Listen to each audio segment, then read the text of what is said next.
syai'in fa inna Allaha bihi alim. Surat Al-Imran ayat 92.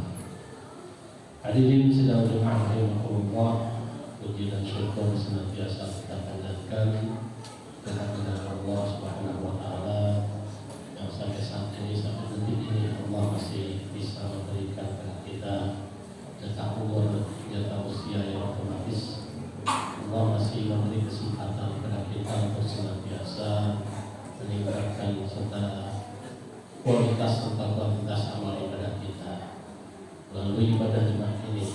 Mudah-mudahan Jumat yang kita laksanakan sekarang menjadi kafarah untuk dosa di antara dua Jumat.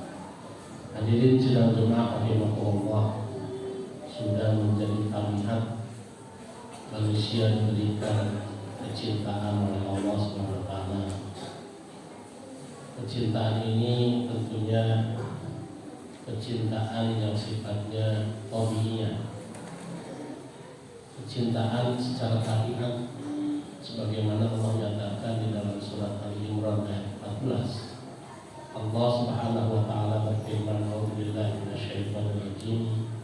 Zuyyina lin-nasi hubbus syahawat minan nisa'i wal banin wal qanatiril muqantarah minadh dhahabi wal fiddah wal khayril musawwamati wal an'am wal harth.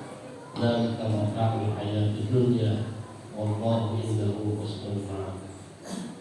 Jadi kata Allah, dijadikan indah lin-nasi, artinya untuk manusia. Apa?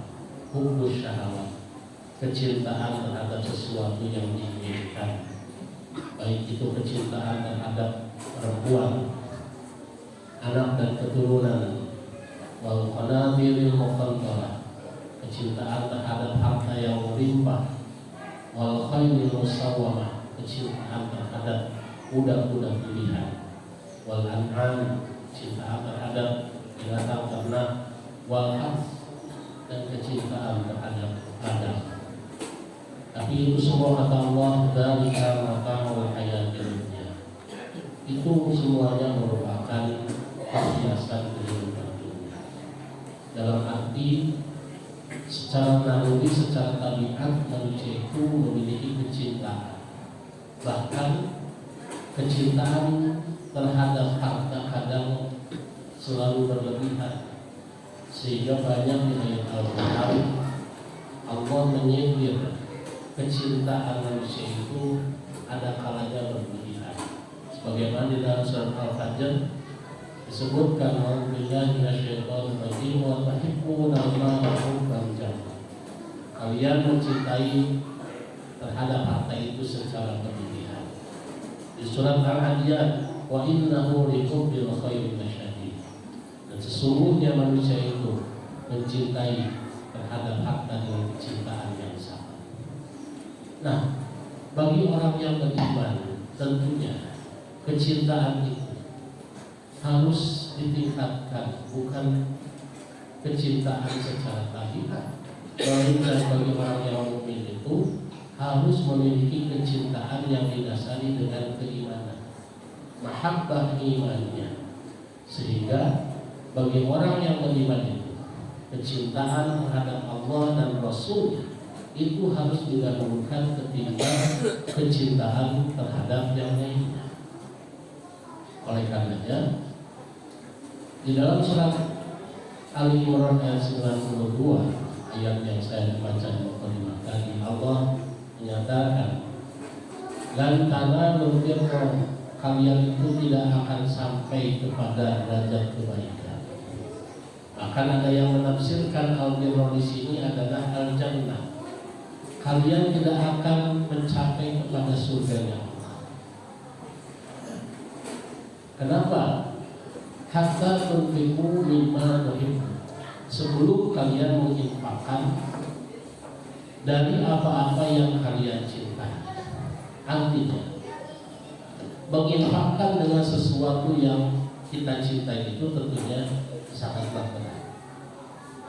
Membutuhkan apa? Membutuhkan mahabbah, kecintaan yang didasari dengan keimanan.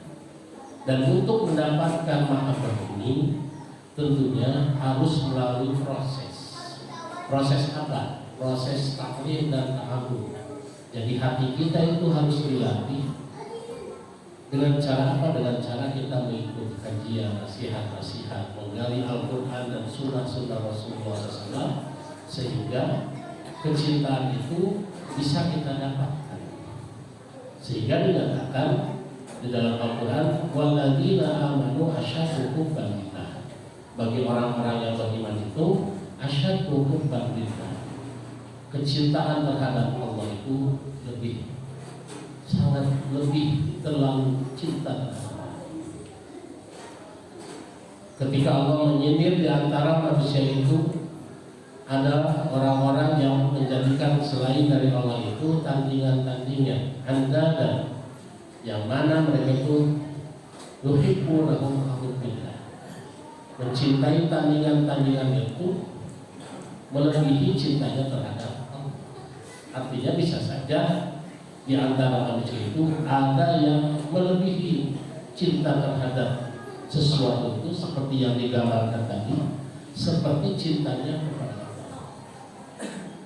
Ada orang yang sangat cinta terhadap wanita, terhadap anak-anak, sehingga dia rela untuk mengorbankan dirinya.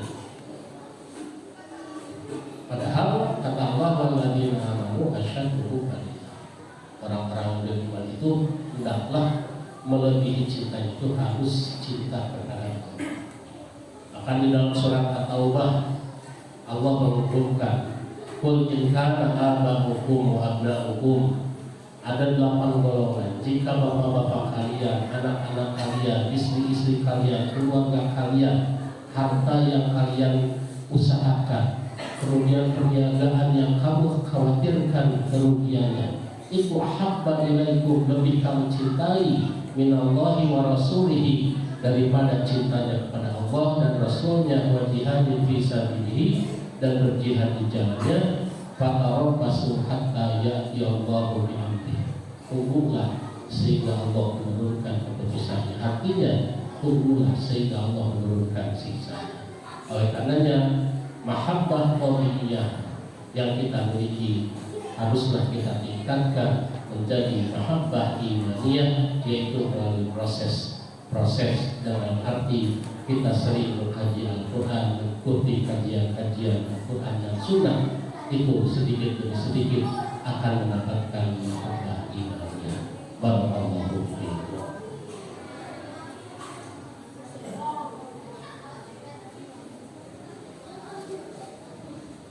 Alhamdulillahi rabbil alamin, wa bihi nasta'inu ala umuri dinil. Asyhadu an la ilaha illallah wahdahu la syarika lah, wa asyhadu anna Muhammadan abduhu wa rasuluhu alladzi la nabiyya ba'dah. Amma ba'du. Hadirin sidang jemaah rahimahullah, Imam Ibnu Katsir membawakan hadis yang diriwayatkan oleh Imam Ahmad. Hadis ini bersumber dari sahabat Anas bin Malik. Dia mengatakan, kana Abu Bakar aktsara ansoriyin di Madinah. Jadi di Madinah itu ada orang yang bernama Abu Talha. Abu Talha ini merupakan ayah sambung dari sahabat Anas bin Malik. Sehingga Anas bin Malik ini menceritakan bahwa Abu Talha ini adalah orang Ansor yang sangat kaya di kota Madinah. Wa kana ahabba amwalihi ilaihi bayruha, dan di antara harta yang paling dia cintai itu adalah bayruha. Bayruha itu adalah kebun kurma, yang mana kebun kurma ini, kebun kurma di bayruha ini, selain hasilnya bagus, rasanya pun enak. Kemudian kata beliau, dan bayruha ini wa kana mustaqbilatal masjid. Letak bayruha ini terletak di sebelah kiblat Masjid Nabawi. Wa kana Nabi sallallahu alaihi wasallam yadkhuluha wa yashrabu min ma'in fiha tayyib. Dan Nabi sallallahu alaihi wasallam biasa masuk ke bayruha ini hanya sekedar untuk minum, karena di bayruha itu ada sumber mata air yang sangat segar, tawar dan segar. Kemudian kata Anas bin Malik,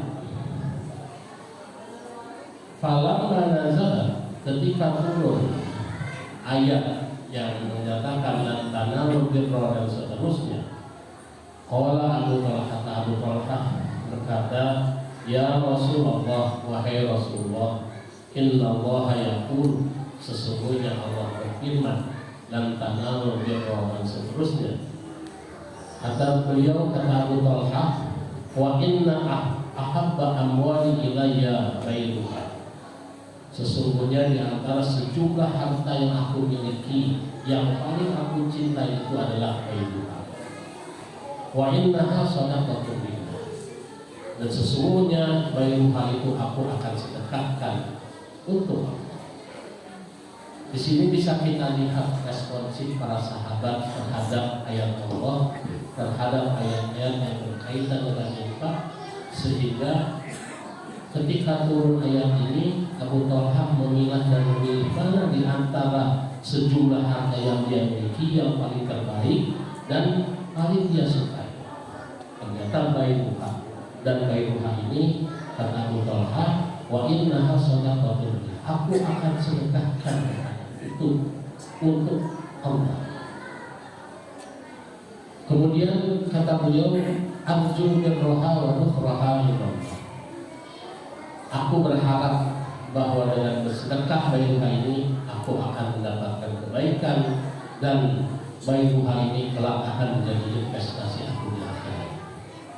Kita bisa lihat respon para sahabat ketika turun ayat ini, dia memilah dan memilih. Lalu kata Abu Talhah, fadhha ya Rasulullah, silahkan ambil, silahkan engkau gunakan wahai Rasulullah, sebagaimana Allah telah menurunkan ayat itu kepadamu. Faqala Nabi sallallahu alaihi wasallam, maka Nabi SAW ketika mendengar ucapan dari ghairuha yang akan ucapan dari Abu Talhah yang akan menyedekahkan ghairuha ini, kata Rasulullah, bah dzaka malur rabi, ucapan bah ini merupakan ucapan yang takjub, wah hebat kalau bahasa sekarang. Dzaka malur rabi, itu harta yang menguntungkan. Dzaka malur rabi, wa inni arju an taj'alha fil aqrabi, wa inni ara an taj'alha fil aqrabi. Tapi kata Rasulullah, tapi menurut pendapatku, hendaklah ghairuha itu engkau sedekahkan kepada kerabat. Di sini menjadi dalil bahwa ketika kita melakukan infak, maka yang harus kita dahulukan itu adalah kerabat dekat. Karena di antara arkanul birri itu adalah wa atal mala ala hubbihi dzawil qurba, memberikan harta itu kepada kaum kerabat terlebih dahulu. Oleh karenanya, ketika Rasulullah SAW memberikan arahan agar ghairuha itu diberikan kepada kerabat, maka Abu Talhah mengatakan, af'alu ya Rasulullah, baiklah akan aku laksanakan. Dan faqasamaha Abu Talhah pun membagikan ghairuha ini fi aqrabihi wa bani ammihi, kepada kaum kerabatnya dan anak-anak pamannya. Di dalam riwayat lain disebutkan di antara kerabatnya itu ada yang bernama Ihsan bin Sabit dan Ubay bin Ka'ab. Demikian responsif para sahabat terhadap ayat-ayat yang berkaitan dengan masalah infak yang Allah nyatakan akan sampai kepada surga Allah, maka otomatis para sahabat pun merespon dengan sikap positif. Demikian juga dengan Umar, ketika mendengar ayat ini, Umar mengadu kepada Rasulullah, aku tidak pernah memiliki harta sedikit pun selain apa yang ada di Khaybar, tanah di Khaybar. Apa yang harus aku lakukan? Kata Rasulullah, tahanlah pokoknya dan bagikanlah hasil. Artinya ini menunjukkan meskipun kita tidak memiliki, tapi kita memiliki harta yang aktif, maka inilah yang disebut dengan wakaf produktif. Artinya harta itu tetap milik kita, tapi hasilnya kita bagikan di jalan Allah, itu pun merupakan salah satu cara terbaik dalam melaksanakan infak. Mudah-mudahan dengan ayat ini kita mendapatkan perhatian, menjadi perhatian bagi kita agar kita bisa memiliki mahabbah imaniyah, yang mana dengan mahabbah imaniyah ini kita bisa melakukan yang terbaik untuk Allah dan Rasulnya.